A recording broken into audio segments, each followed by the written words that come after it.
Hi everybody, Russ and my Amazon. Hope you're all safe and well. New channel, please consider subscribing, hitting the bell icon so you may have any time put new content on.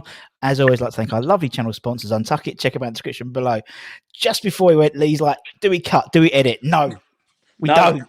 Good. It's unedited, it's raw. You can swear, God. you can do whatever you like. Anyway, Right. today's guest. Got fuck up written all over it, nice.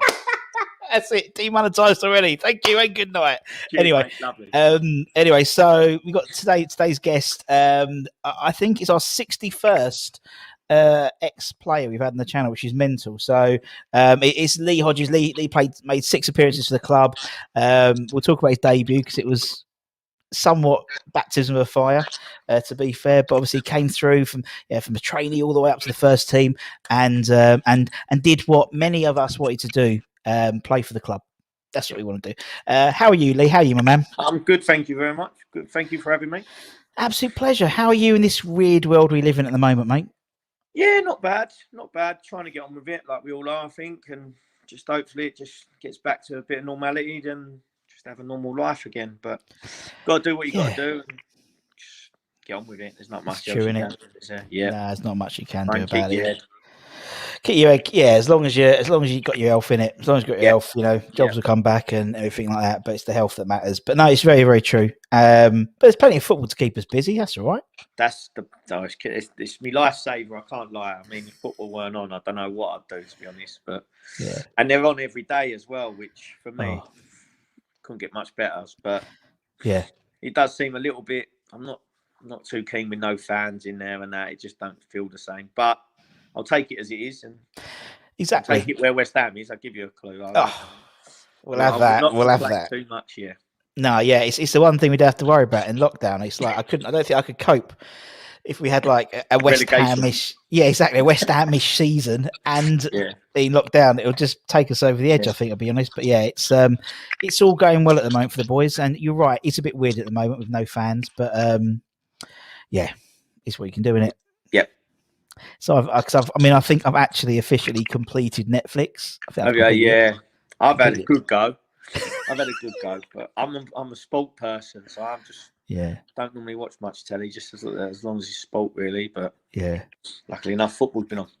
It is. I remember that there was that period when like during the first lockdown where there was like 100 days of no Premier League football, and it was like.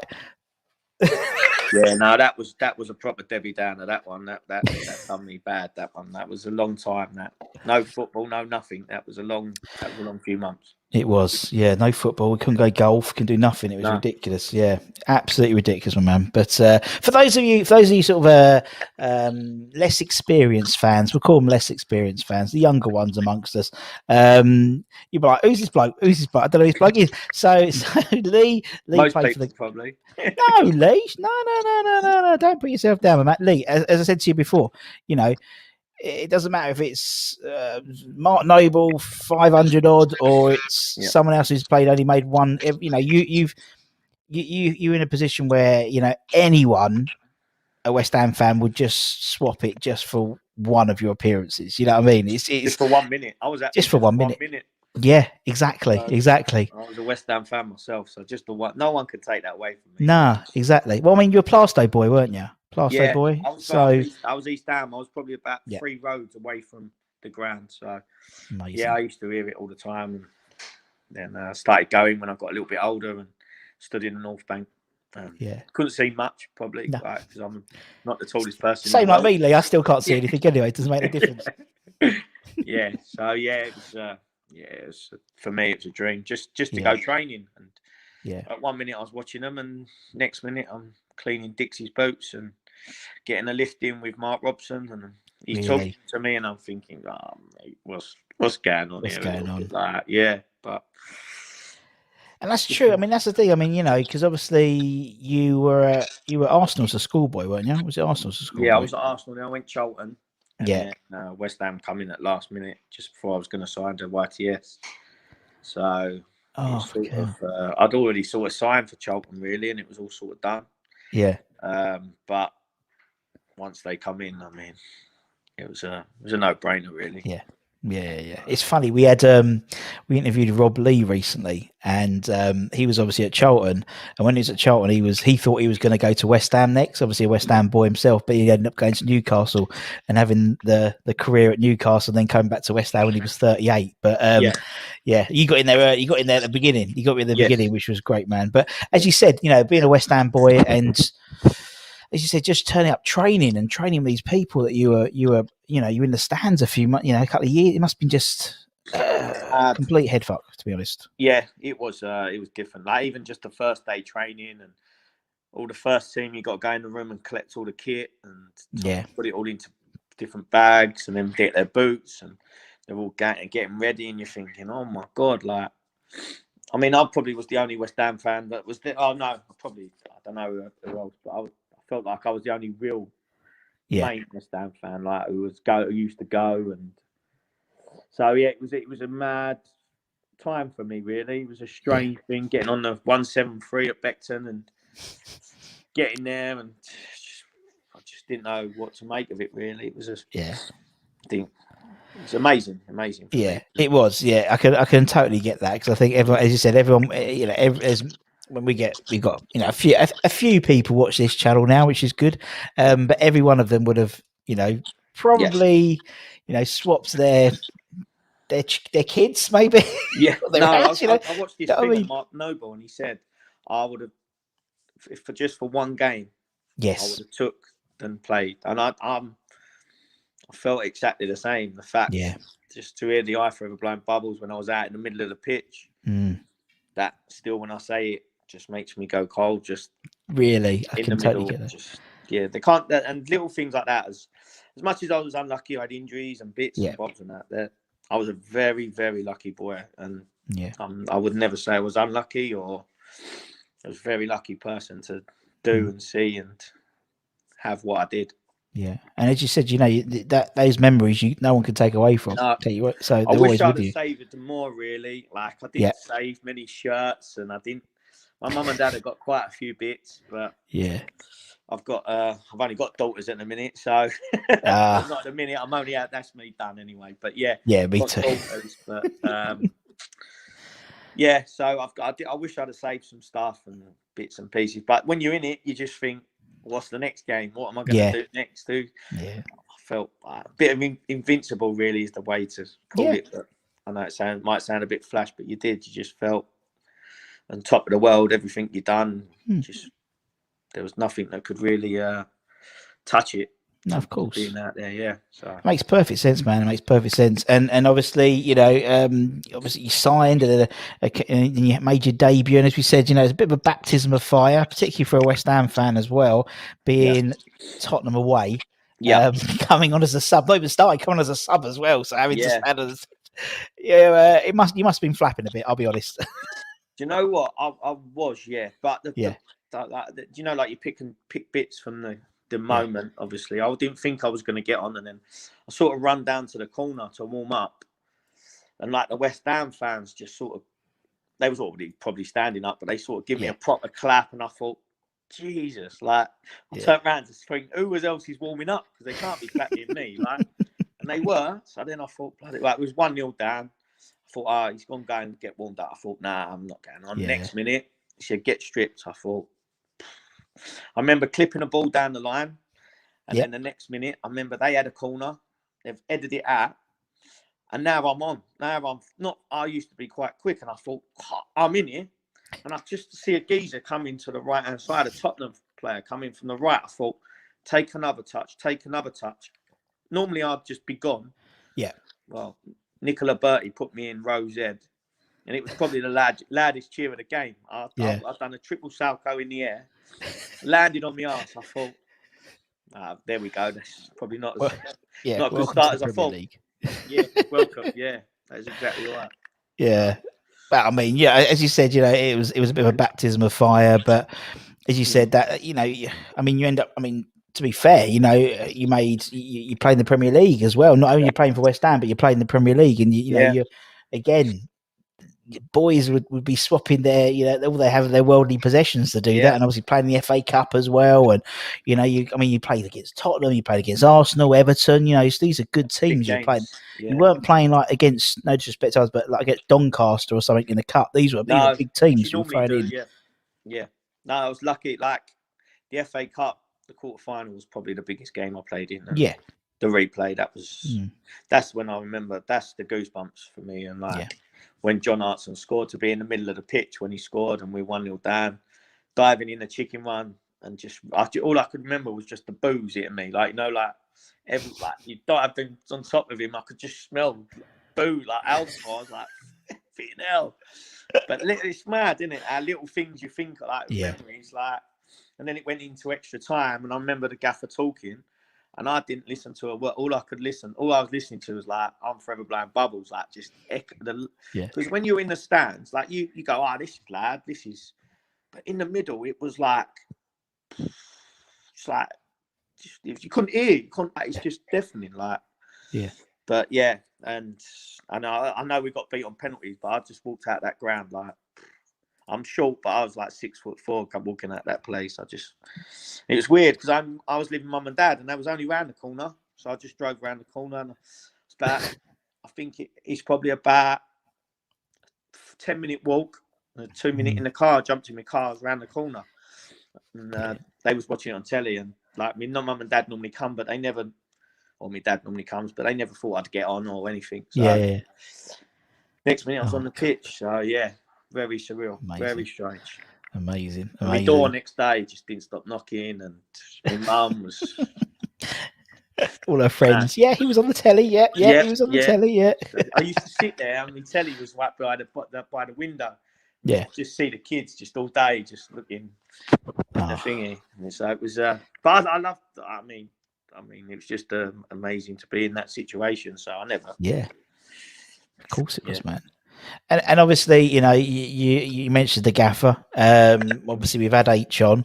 What was he like as a manager in training? And obviously, you didn't pay any attention to him during when he was talking to you on the pitch. But like in training and stuff, what was he like as a manager? Old H.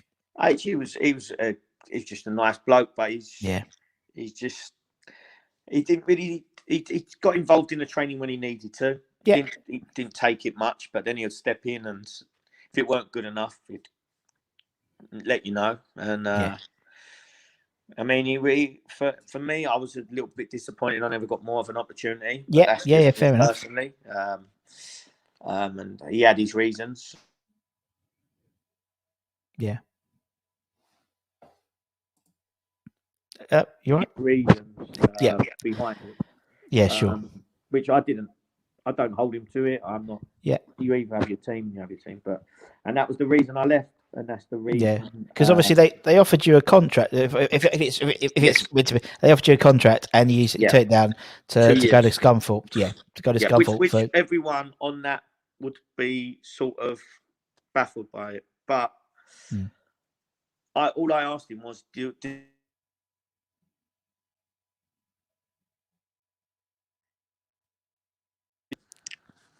how do I stop people ringing me?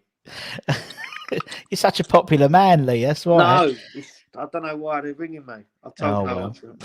Anyway. Right. So he turned the contract, and and it was basically I just asked the gaffer, is there any chance I'll ever start? Yeah. Will I get an opportunity to start? And he said, I can't promise you that. I said, I'm not asking for a promise, but I'm traveling up and down the country, and I'd probably done it for about 3 years. Yeah. And I was probably, if it was 14 subs, I was 15th man every time and that. Yeah. And I just thought, there's got to come a time that I want to play every week. I'm not one to just keep sitting in the reserves and getting this and that. I wanted to just play first team and have something to go for, whether it be a promotion, a relegation. Sure. So he wasn't very happy at all. He went pretty mad at me. But I think he understood it in the end, maybe. I'm not sure. You have to ask him. But I mean, for me, it was just, I just wanted to go and play. Maybe it wasn't the right time. But for me, I wanted that makes sense, man. He used to send me out on loan everywhere. Yeah, I mean, you went. I mean, again, what's that? Yeah, what's that like? We've obviously had a lot of players. We have people like a lot of say junior players who on the channel, and we've asked them about going out on loan, and some were like, "Oh, it was experience and stuff," but you just must have just got on your wick, to be honest. Well, keep going on loan. You know what it was? I was going out on loan, and when I come back, the gaffer was like, "They're raving about you. It's brilliant." Yeah. And then the team that I was at trying to sign me, like Plymouth trying to sign me and that, and then. But it wasn't making no difference to my possibilities to get in the team. That makes sense, yeah. So if I thought that I went away and the gaffer thought, right, go and do well away from here. I was a little bit unlucky at Ipswich. I think it was Petter that played, the winger. He got injured and I got called to go on loan there. And I thought, this is a big chance for me, because they was in the top 2 or 3 in the league. So when I got there, we had a fitness test on Saturday morning and he was their best player. And he passed the fitness test. So I ended up on the bench, and they didn't lose a game near enough when I was there. So I'd just come on to sub, or I wasn't really needed. So then I went back, and that probably didn't help with the gaffer, knowing that I didn't start at Ipswich and get involved. But I was never going to get in front of that guy. So it was sure. But I mean, you went to Scunthorpe, you went to another team in Claret and Blue, called the Iron. Iron. Remember that, because I remember they played. I remember it was against, was it Orient? They played Orient in the playoff final at Wembley.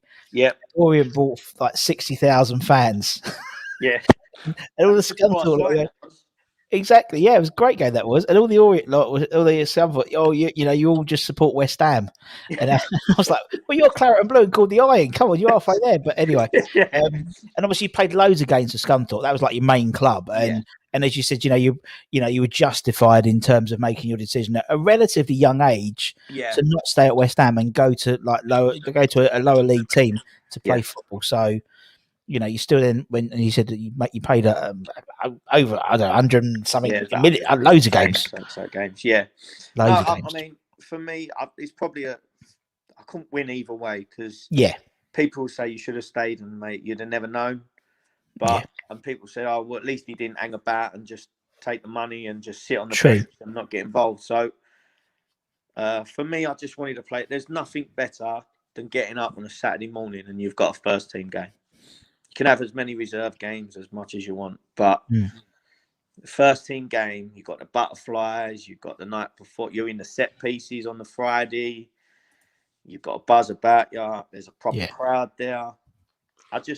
For me, it was I just loved playing the game on a Saturday morning, and you just can't take that feeling. And I mean, whether it was the right decision, I'm not totally sure, but for me, at that time, I did think it was right. So I mean, you're totally right. I think it's. I mean, it was a tough decision to make, and I think particularly, being your boyhood club as well. Oh, massively, yeah. You know what I mean? So it was a huge. And if the gaffer would have said you've got a chance, you'd have stayed. Of course, you would. Yeah, I wouldn't have gone. There would have been, but I just knew H never really wanted to put me in at that start of a game. Sure. Because I was only getting 10 minutes, or not even that, maybe 5 minutes. So it weren't like he was bringing me on to really change a game, or it was more like either killing a game out or there's 5 minutes, got nothing to lose, let's stick him on and try. So which I'm glad he did anyway. I couldn't.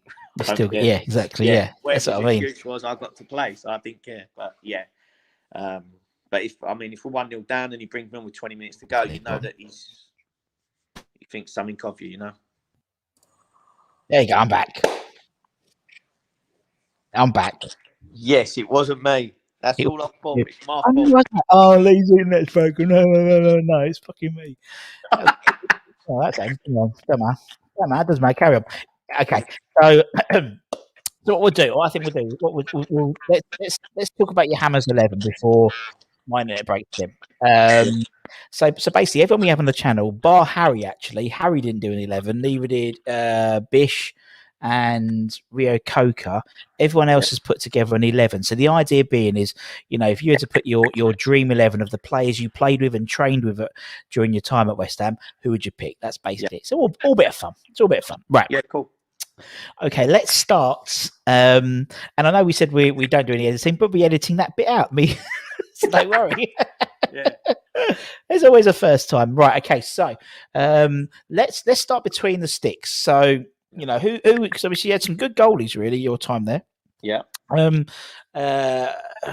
would be who would be in goal for the Hodges 11? Luda, straight. Luda. Yeah. He's a hero. Well, I mean, he was a hero when I was in the stands. Yeah. He's a hero when I trained with him, and he's just the nicest man in the world. So it's just not even. It's not even. I mean, Shaq was a good lad as well. Good goalkeeper. But for me, it was Mr. Ludo. Mr. Ludo. It's not even. Yeah. Not even close. Not even thought about. Just straight away. Yeah, straight in. Ludo, straight in. Right. Yeah. Okay. We'll go 4-4-2 because that's the only graphic I've got. So that's what we do. Right. Left back. Who would be left back? Would it be the person you cleaned his boots for? Yes. He had the best left foot I've ever seen. Yeah. I mean, he could hit the crossbar as many times as you want on the trot. It just geezer just didn't even warm up. Didn't even. He just went out, hit balls, played. I thought he was brilliant most of the time for West Ham. Yeah. He was a 7 out of 10 at the worst most of the time, and give everything every game. So, and I think we've had him on. We've had Dixie on, and I'll be honest, I was shitting myself because he was like my idol. He was my idol. Try cleaning his boots. Try getting them wrong. You had my head put in a bucket of ice. Talk to him from there. Did you get a little Christmas tip? He was a good tipper, actually. Was he a good tipper? Yeah, good tipper. I won't tell you what, but he was a good tipper. Good. Because we've had some people on, and you know, there was a few. Yeah, we won't name names, but there was a few names. Well, when we interviewed Bertie Brayley, I remember because he was DiCanio's boot boy, and basically come Christmas, everyone was getting a little extra, and he was like, "Here we go, I've got Paolo," and Bertie, come here, and basically he gave him a pair of boots, which were new, but they were 2 sizes too small for Bertie, and came with no shoelaces. Lovely. Yeah, that's Merry Paolo. Christmas. Yeah, that's Paolo. He must have been a rubbish boot boy. That's all. He must have been. I'll have a word. He's too busy doing those. That's what it was. Weren't clean enough. Right, I'll put Julian in. Right, let's go right back. Who'd be right back? I mean, for me, probably Timmy Breaker. Yeah. I mean, I wish Georgie Parish, I didn't train with him, I think, but I used to love him, not to watch him. Yeah. But I'd say Timmy Breaker, he was another 7 out of 10. Bit one of them that burst forward, joined in, and a really nice man as well. So. Oh, he's a top bloke, guy. He's been on here a few times. He's helped us out. Always had the time to have a chat with him, or chat with us. Sorry. Yeah. And always just a calming influence for me around. So he was a nice bloke as well as a good player. Yeah, he reminds me that no, that's the wrong way around. Sue Fowl reminds me a bit of Tim Breaker. Now, do you know what I mean? Yeah. The fact is, he is a 7 out of 10. Yeah. And you know, for me, I mean, you know, in the current team, he's my hammer of the year, but he's my hammer of the year because he's Mr. Consistent rather than, you know, and that's why I don't think he'll be hammer of the year. I think it'll be Souček, but he'll be a runner up. Yeah. And it reminds me of Tim Breaker, the way sort of, you know, Tim used to sort of bomb forward and get involved. Very rarely get beat as well. Like exactly. Shown up and be turned inside out and sort of steady away every time. So I can see what you're saying. I forgot his name. Kofu? Sufal is pronounced. Yeah, it's spelled Kufal, but it's pronounced Sufal. Yeah, it makes no sense. Yeah, but the machine, I think. Is he, Tim the Machine or the robot or whatever they used to call him. Yeah. I love him. Love breaks. Right, centre halves. First centre half, Lee. Potsy. Oh, Stevie Potts. This is my team. He's like a well-oiled machine. He was just not quite guy. Didn't say much. Yeah. Just read everything about 2 days before it was going to happen. just such a nice man as well. I mean, top bloke. I mean, I keep saying it, but I don't really remember many of them being horrible. To be honest, it was quite a good bunch of lads. I was quite lucky at the time to be in a squad where there wasn't too much. Horrible. No, I mean you had a great bunch. I mean, you look at the players that you played with. I mean, they're all good lads, and you had a good mix between sort of the British players, and obviously that was the beginning of sort of the Berkoviches coming in as well into the club, and Abu. Actually, he got sent off, didn't he, at Tottenham before when Unsamasi, and people like that. So it was a mix. But it was still a lot of the, I mean, I started really supporting West Ham, to be honest, in the early 90s. So there was still an undertone of them. There were still Tim Breakers, and there were still Ludos and Potsy, and you still had that sort of old school West Ham mentality. So I get it totally. Yeah. All right, Stevie P's in, and obviously Steve's still, obviously with the under 23s at the club now, which is great. Yeah. Who's he going to partner in centres? Rio. Yeah. Rolls Royce. In my youth team. There's not much I can say about him that everyone else don't know, really. I mean, he was good to have around the ground as well, like a laugh, a giggle. Youth team, it was brilliant. We had a good youth team, we had a good giggle as well. And he's gone on to be one of the best centre-halves in the world. So, I mean, top man. It's not hard to put him in. So, you have to put him in really as well. Otherwise, because they do, honestly, they do. I've spoken to some people and they'll go, "Yeah, I got a text from because I didn't put him in my 11." I was all right, okay, all right, okay, all right, Rio. Don't worry, Lee's put you in. Right, okay. There's your back four. Let's go into midfield. Right, let's go left wing. Who should you have on the left wing, man? Left wing, I'm going to put Al Berkovic. I know he didn't really play there. But if we're going to 4-4-2, I've got to get him in. He was the best trainer.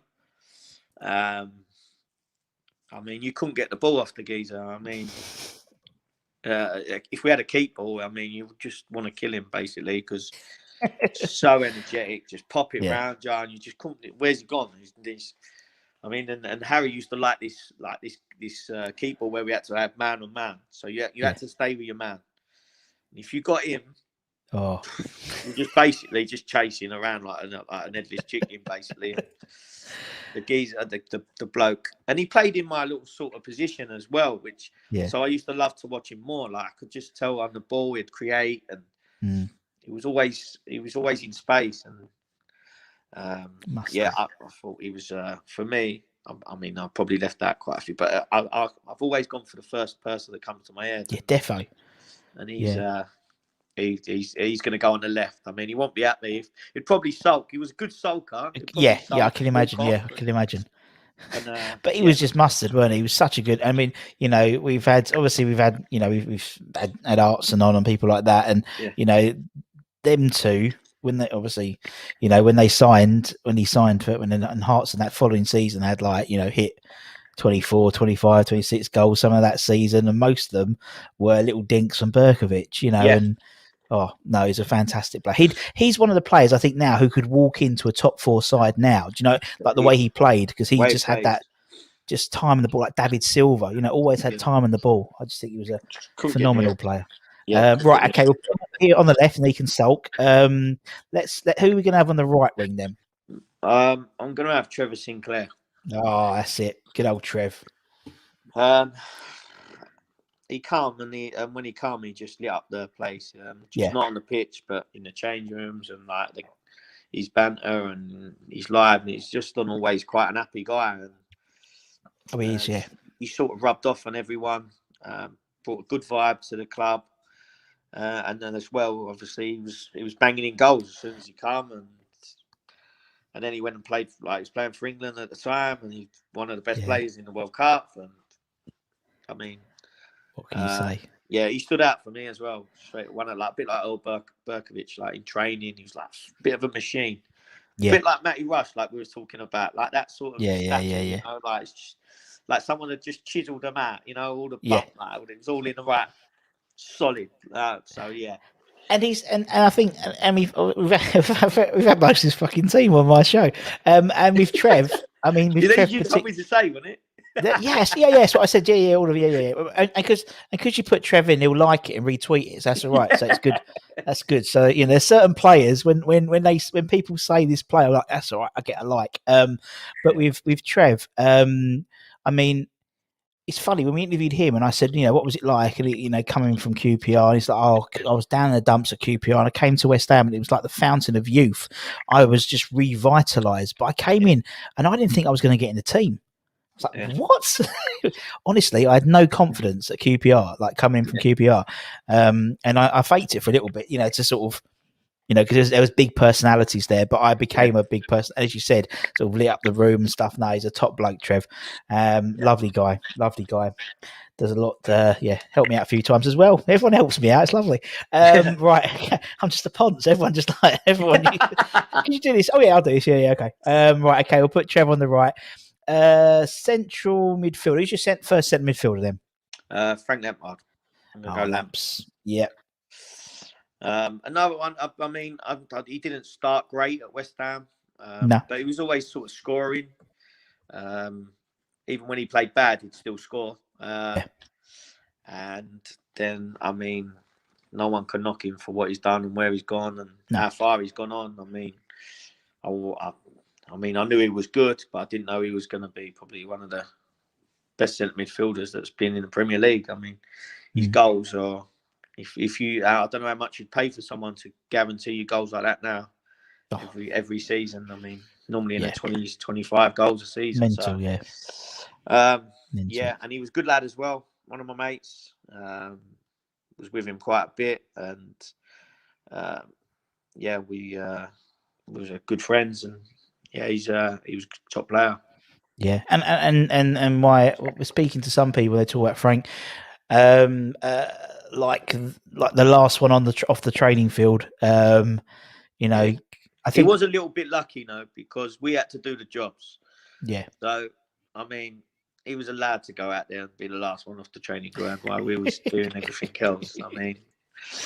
I mean, he was still always last off, but I don't think his dad there gave him much choice whether to be last off or not. No, exactly. Yeah, I could imagine. I can't say that at Chelsea, but no.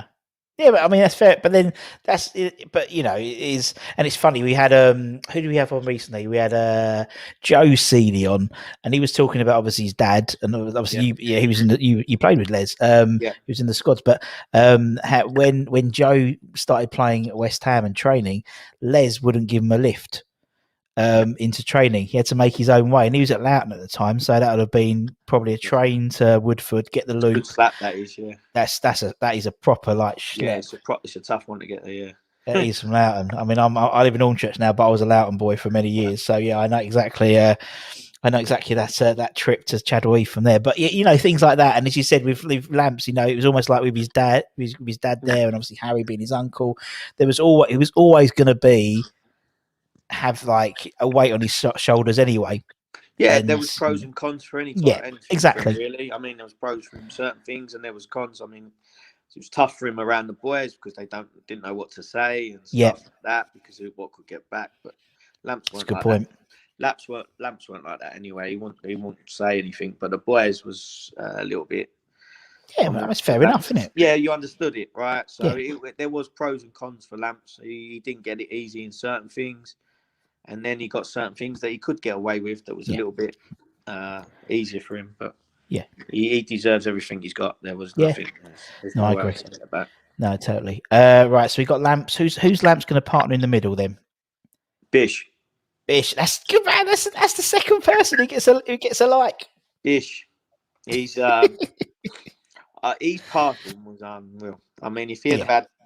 He's probably if he does ever speak to me again, but if he'd have had pace, he would have been top midfielder. I mean, both three. Well, you take a corner, like just someone that can take a corner with a left foot and a right foot. I mean,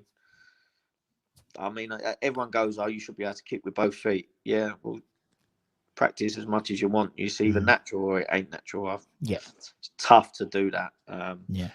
And he could pass, and he'll do things. He'll do the simple ball. He was always free as well. Somehow he was always space around him get the ball. So he was always your out ball every time. And yeah, I watched him, and then I got to watch him in training, and then obviously trained with him, and it's I think I appreciate more the fact that what I'd seen and what I'd done in training and stuff. It was definitely very, very. He was a very good player. Yeah. Oh, definitely. And again, I think another player I think who could sort of slip into the way the Premier League's at the moment, because again, I go to this whole David Silva and things like that. He wasn't blessed with pace, but he could tear up that league. And I think Bish's range of passing, I just think he was, maybe a couple of years ahead of his time. You know what I mean? Yeah. I think, but yeah, it was brilliant, really brilliant. Yeah. And that's it. We've got the double now. We've got Sinks and we've got Bish. That's 2 likes and retweets. Thank you, Mr. Hodges. That's all right, mate.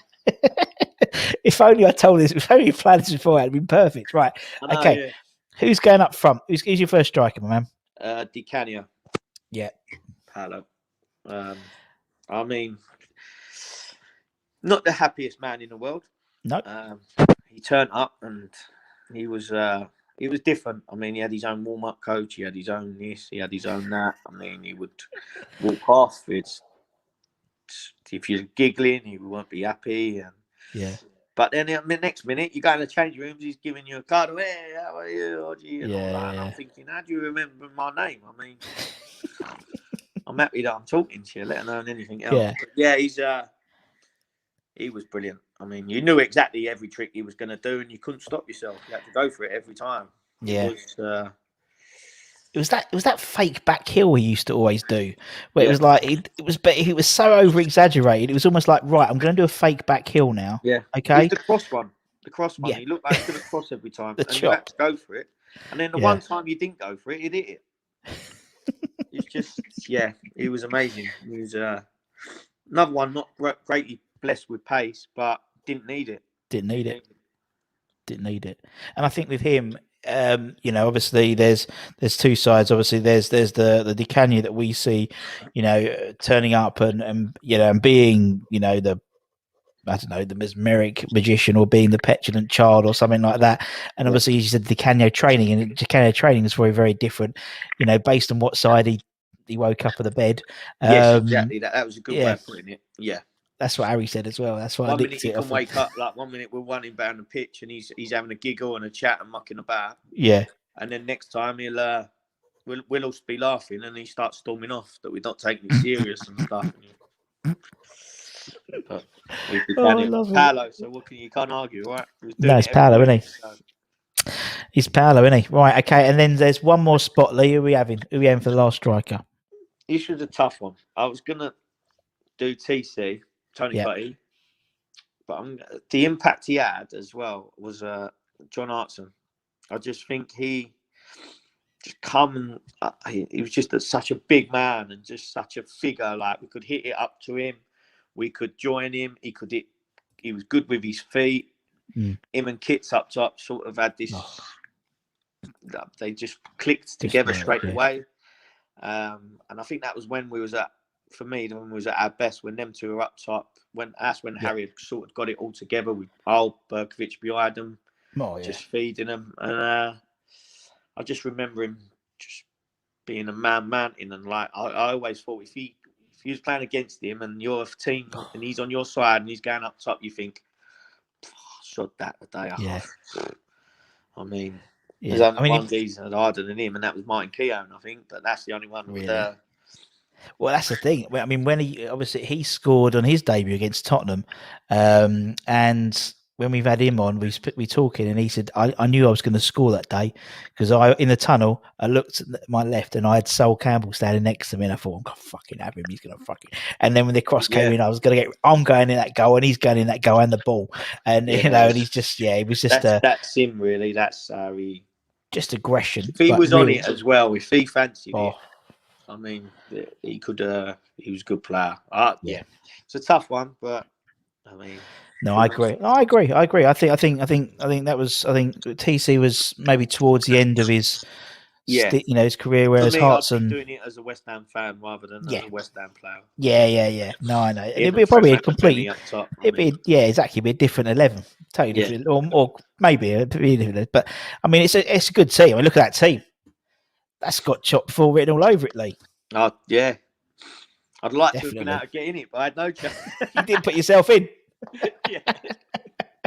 That was like Rob Lee. I was over here on the sub bench, I mean. Yeah, that's it. You're on the bench. There you go. That was like Rob Lee. Rob Lee talked his way out of his own team. He said, I'm going to put myself right wing. And he went, actually, no, I'm not going to put myself right wing. But yeah, no, it's good, man. No, it's a good team. I like the team. That's very similar to my team, actually, which is very good. Very, very encouraging. Lee, man, it's been lovely chatting, man. I've loved it. Thank you so much for your time. I really, really appreciate it. Absolute pleasure, man. So thank you. And thank you to everyone for watching or listening. Whatever you do, give it a like, give it a share, give it a subscribe. And for myself and from Mr. Lee Hodges, take care, everyone. Stay safe, wash those hands, get your jabs when you get your appointments. I've had mine, but that's because I'm a bit fat rather than anything else. That's it. No one's in it apart from me. It seems like I'm just a fat bastard, really. And come on, you irons, and we'll see you again very, very soon. Take care, everyone. Much love. Bye-bye. I'm just going to switch off, man.